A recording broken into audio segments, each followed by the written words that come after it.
Joining us now in a Fast Money exclusive, Terry Duffy, the CME Group Chairman and CEO, and a Fast Money friend. Terry, great to see you. Thank you, Melissa. Appreciate it. Are you as optimistic as Jamie Dimon?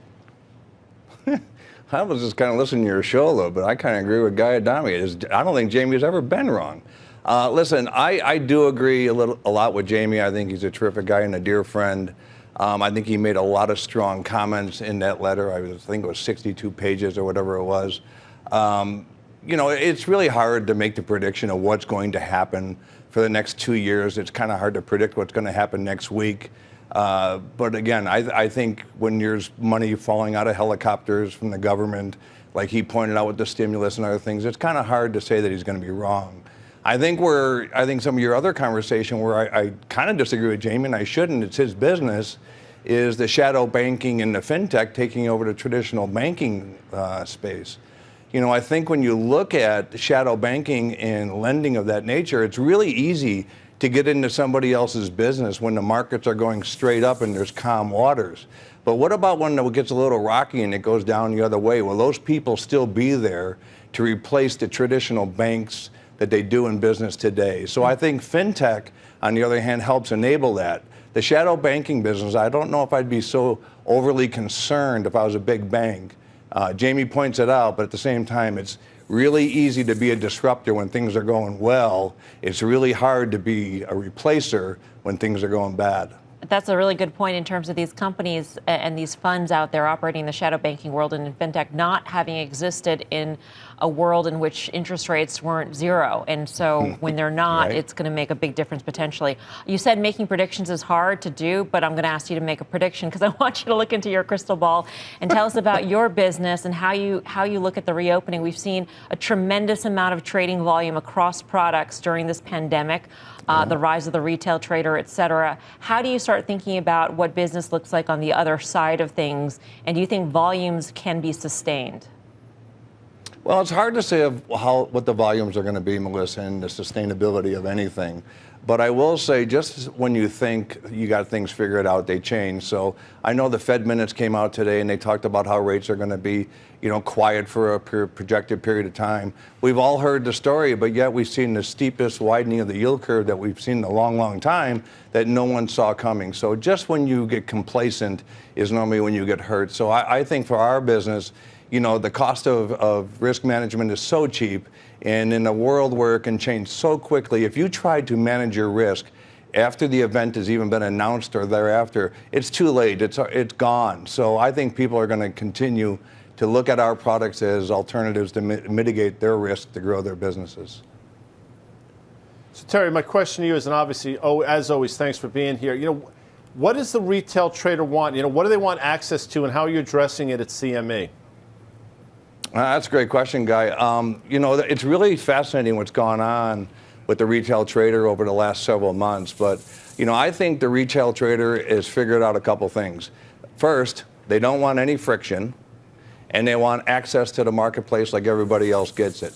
So how do you give it to them? And today's world, the retail trader is not going away, in my opinion. I think they're going to continue to grow, and companies like CME and others are going to have to continue to look at ways to make sure that they have access to the marketplace, no different than anybody else does, with very little friction, so they can go ahead and participate in the marketplace.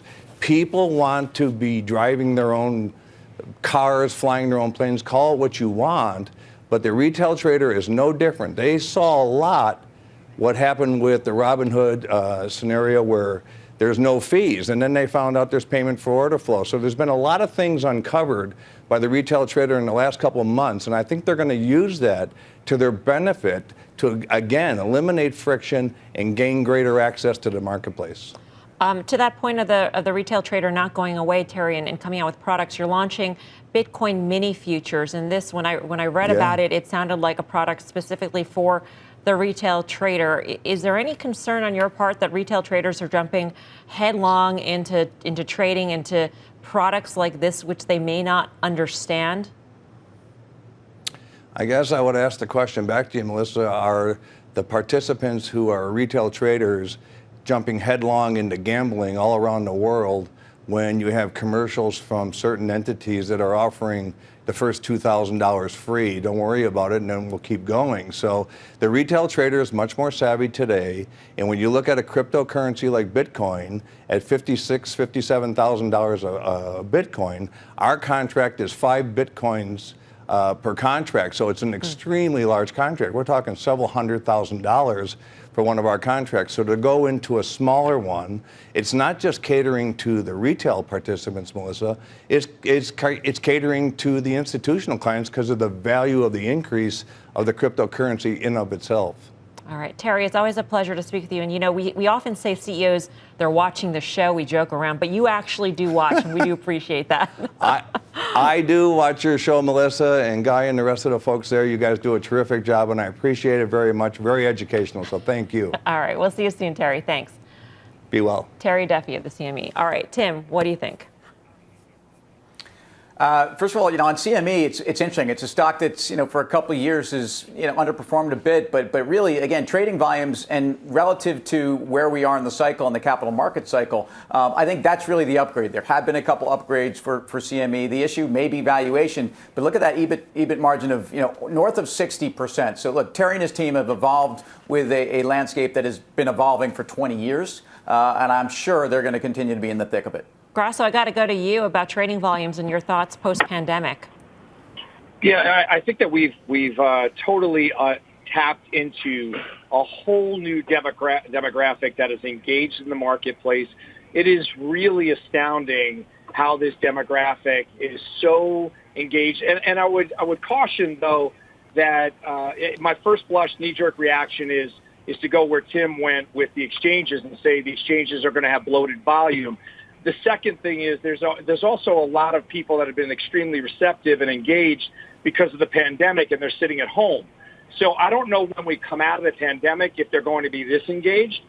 But I will tell you, I have twin boys that will be 12 in June, and my boys are interested in trading now. I was not interested in trading at 12 years old. Guy Adami was interested in trading at 5 back, and there was a bunch of stuff going on underneath that buttonwood tree when Guy was 5 years old. But this is something that I've seen never before, the engagement level in college kids, high school kids, and elementary school kids. And you got to play it, I would guess, through the exchanges because volumes will explode going forward.